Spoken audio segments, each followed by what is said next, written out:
This is CBC Here and Now.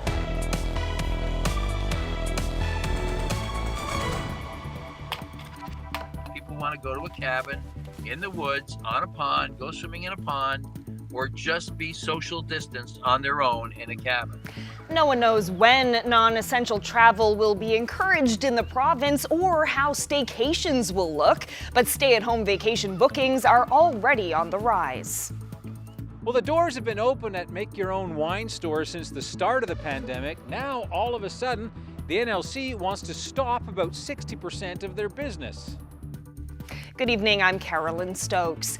Now that many international travel plans for this summer are foiled by COVID-19, it seems the demand for staycations is growing. We don't know what the staycation rules will be, but that hasn't stopped people from making reservations. Here Now's Heather Gillis explains. The month of March was catastrophic for Gordon Martin. He manages vacation rentals on the Avalon Peninsula.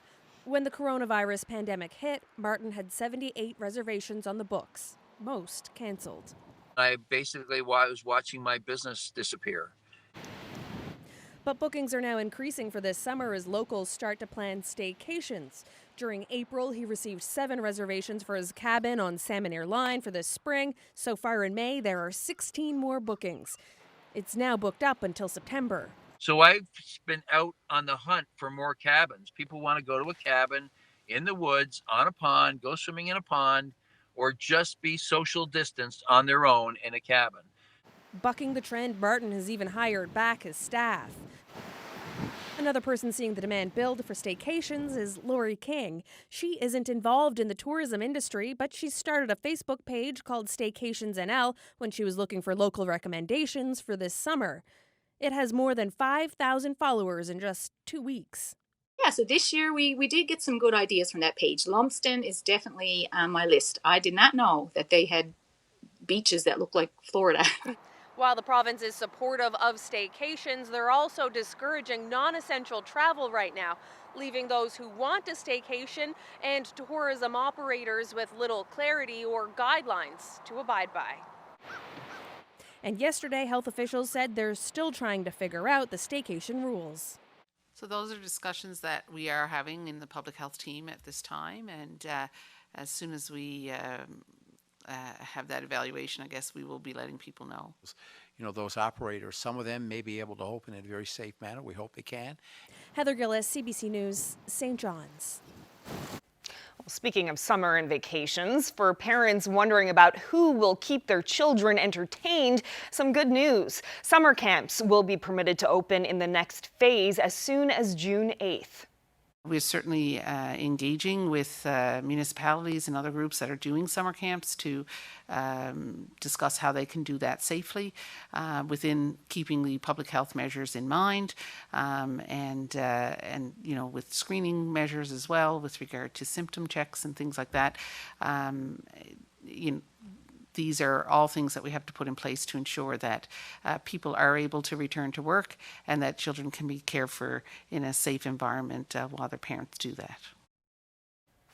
Well, the NLC is putting a cork into a profitable part of the make-your-own-wine business. Throughout the pandemic, hundreds of customers have been allowed to visit their winemakers to sprinkle yeast onto buckets of wine. That's the bare minimum a customer must do so that they can technically claim to be part of the winemaking process under law.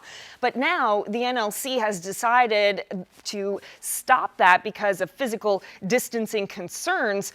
2 brothers who run winemaking outlets in St. John's and Mount Pearl say they don't understand why this is happening now, and as they told Anthony, it could wipe out 60% of their business. Tell me about your business model here.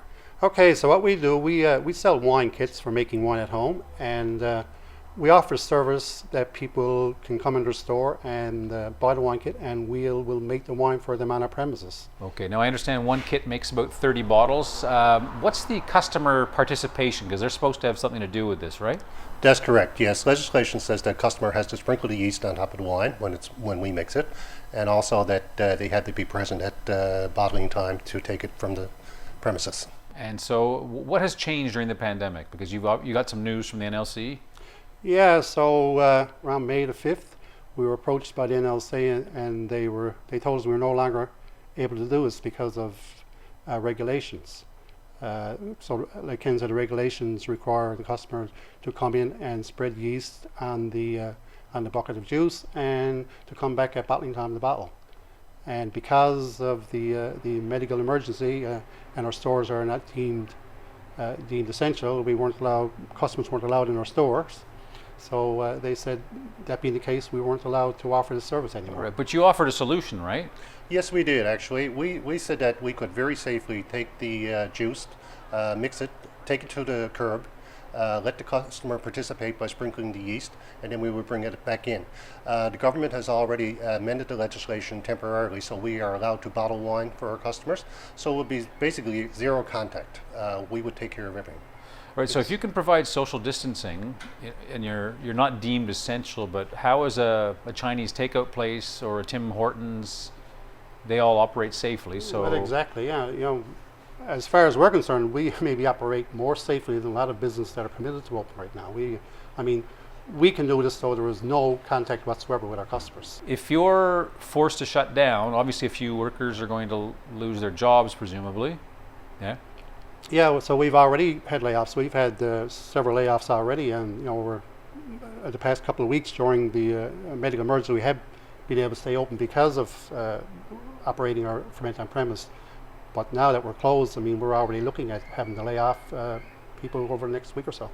So one final question for you both. Given that you were allowed to operate for many, many weeks into this pandemic and things have improved considerably, why now? Why tell you got to shut down now? We were given no real reason why we had to shut down. Because like Bill said, we operated for the past 7 weeks without incident, without anyone telling us any different.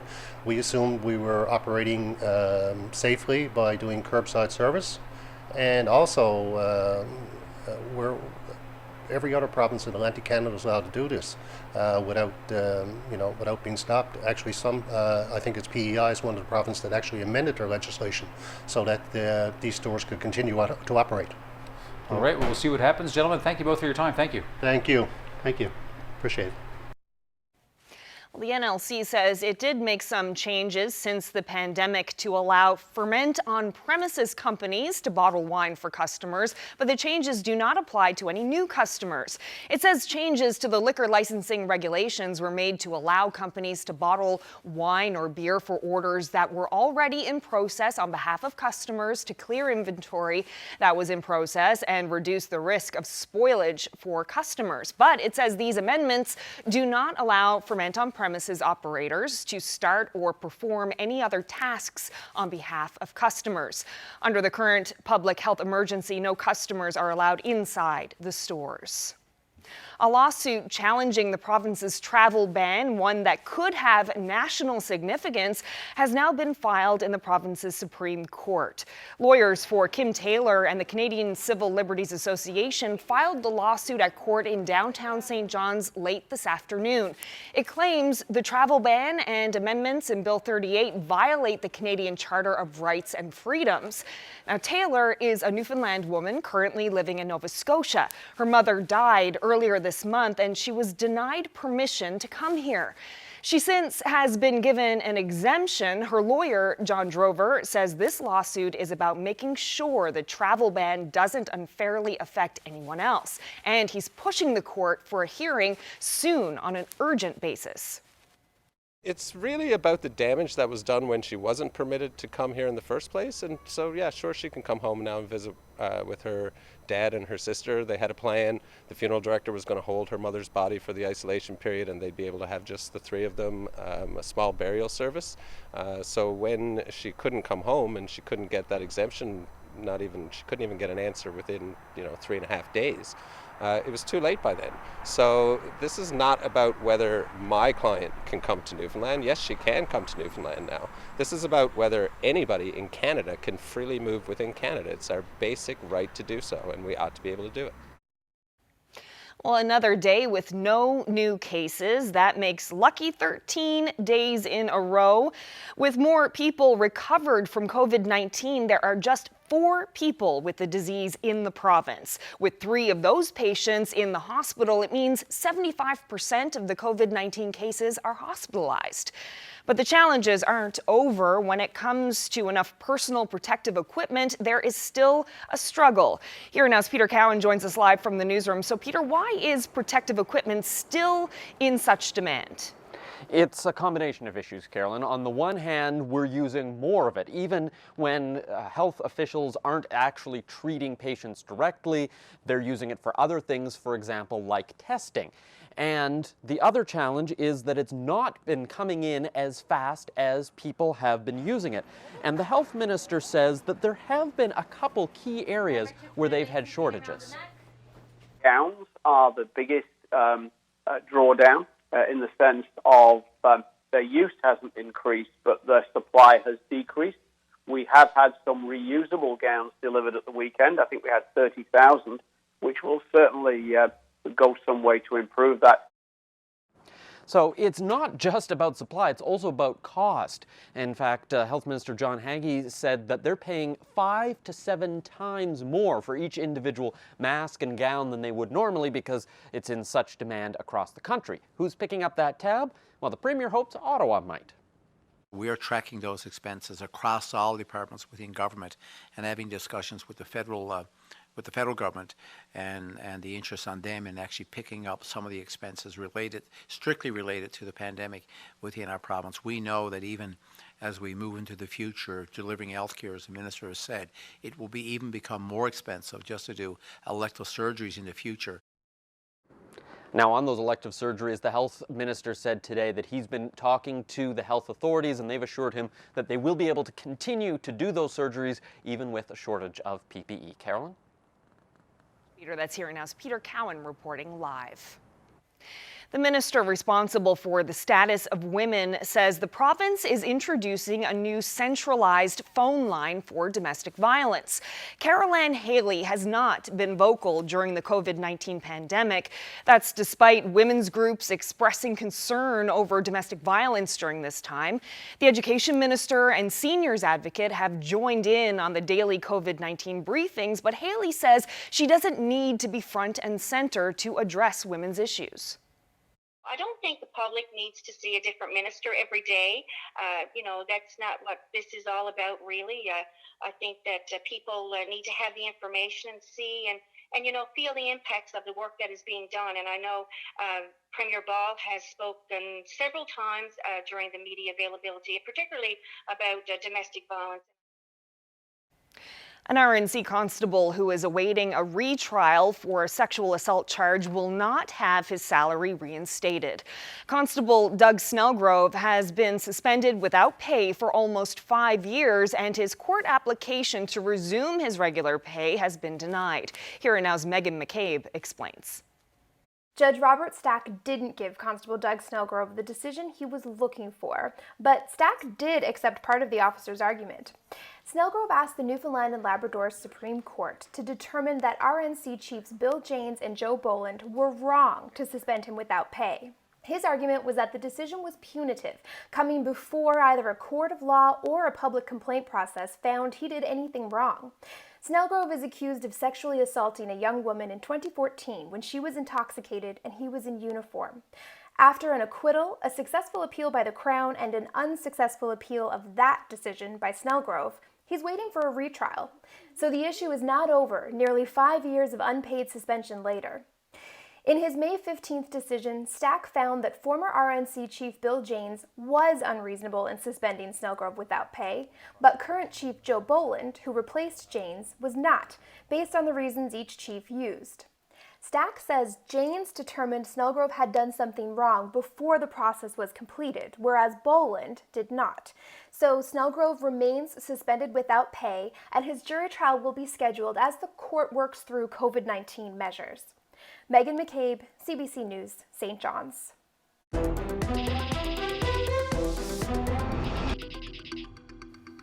We continue today with coverage of our Changing Course series about the effects of the pandemic on local businesses. And we have another story for you from Salvage on the Eastport Peninsula.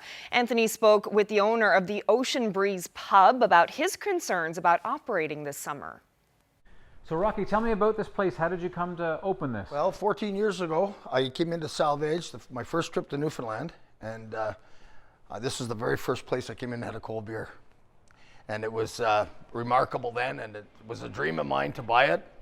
And we almost lost the building, and I spent 2 years of my life salvaging it and putting a whole new foundation under it, and got it to where it is today. And I've got tour buses coming for the last 3 years now to Eastport. I've put my life into this to go, and now with the COVID, I'm behind an 8 ball. We have a 100-day window here. That's it for tourism. After the kids go back to school September, you get the odd scattered one that comes in. But July and August here is your big months. And if we don't have July and August, it's going to be real tough on not just me, but everybody in the restaurant business. From a business point of view, give me a sense of the costs of staying open when there are no tourists. You can't. I could not keep this place open if it wasn't for the tourism. There's just so many locals in the village, and a lot of people don't have money right now. Now we're hoping for the staycationers to come up from St. John's and all over like everybody's stuck in home. Now if they let us come out and start traveling in the province, we might get a lot of people that might come up here and say, wow, I've always wanted to go to Salvage. Is this a write-off season? As far as I'm concerned, yeah. I'm going to do the best I can.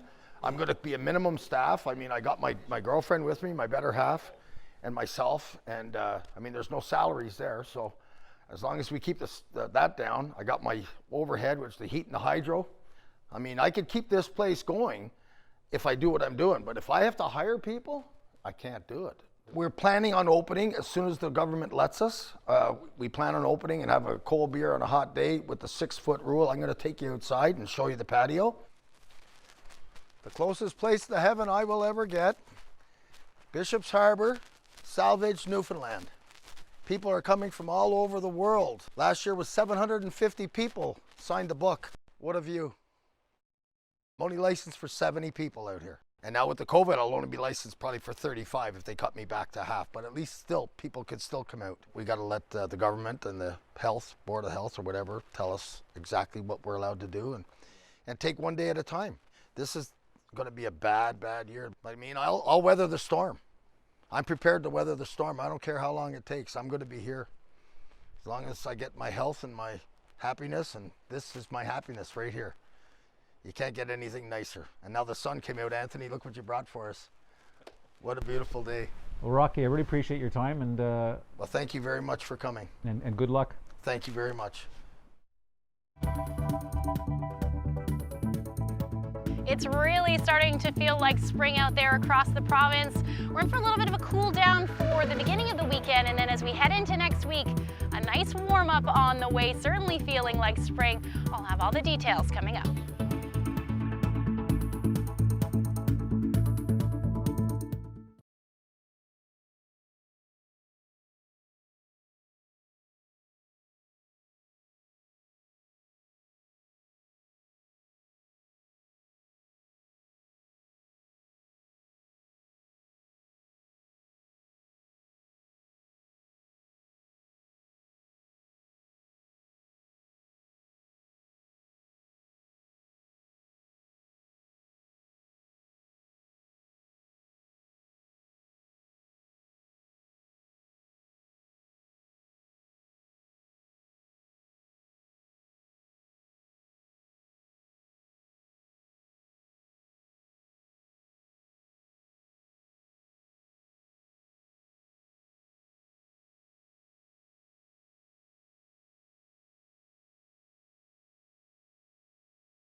This weather update is brought to you by the Healthcare Foundation Home Lottery. Bonus deadline is midnight Friday, June 12th. Order tickets now at hcfhomelottery.ca.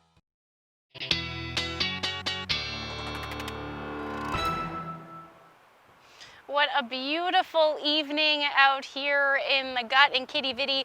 I had to come outside just because it was so lovely, but it's gorgeous here, but it was pretty much nice everywhere across the province. Let's take a look at those numbers. The hot spot was up in Lab West, Lab City, Wallbush, reaching a high near 16 degrees today, and a number of areas seeing temperatures in the double digits. 12 degrees in Terra Nova, and in St. John's, a high near 9 degrees this afternoon. Taking a look at the current weather systems, not a whole lot happening. We are seeing some cloud cover make its way in for Labrador, but other than that, not a whole lot on the go tonight.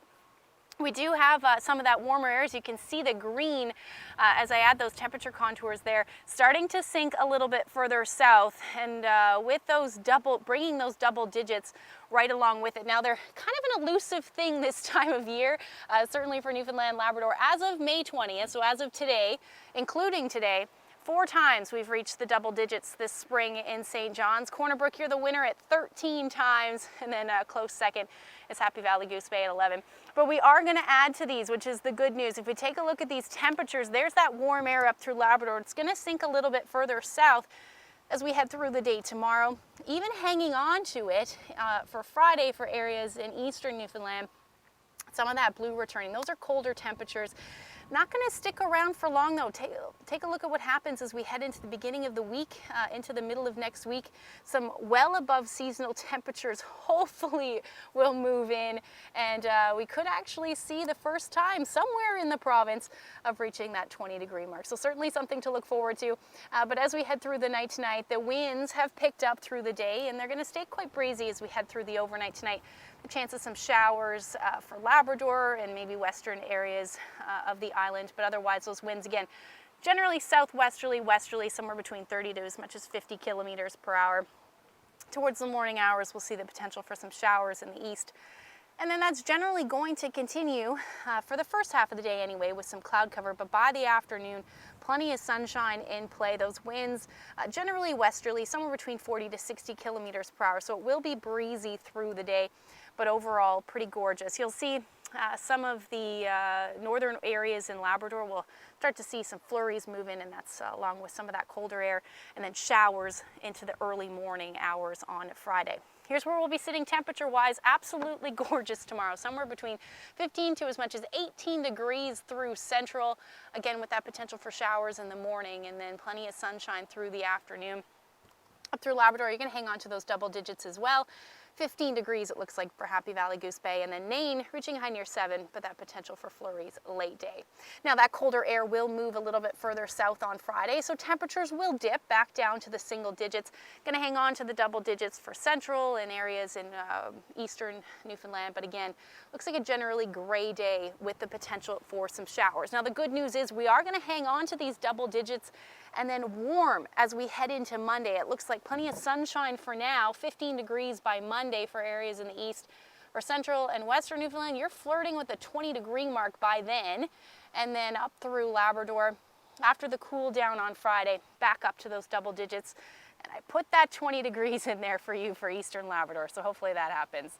But just wanted to share this great shot from Frank. This is the sunset from the view from the golf course in Corner Brook. Thank you so much for sending that in, and if you have any weather photos to share with us, send them to nlphotos@cbc.ca.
Welcome back.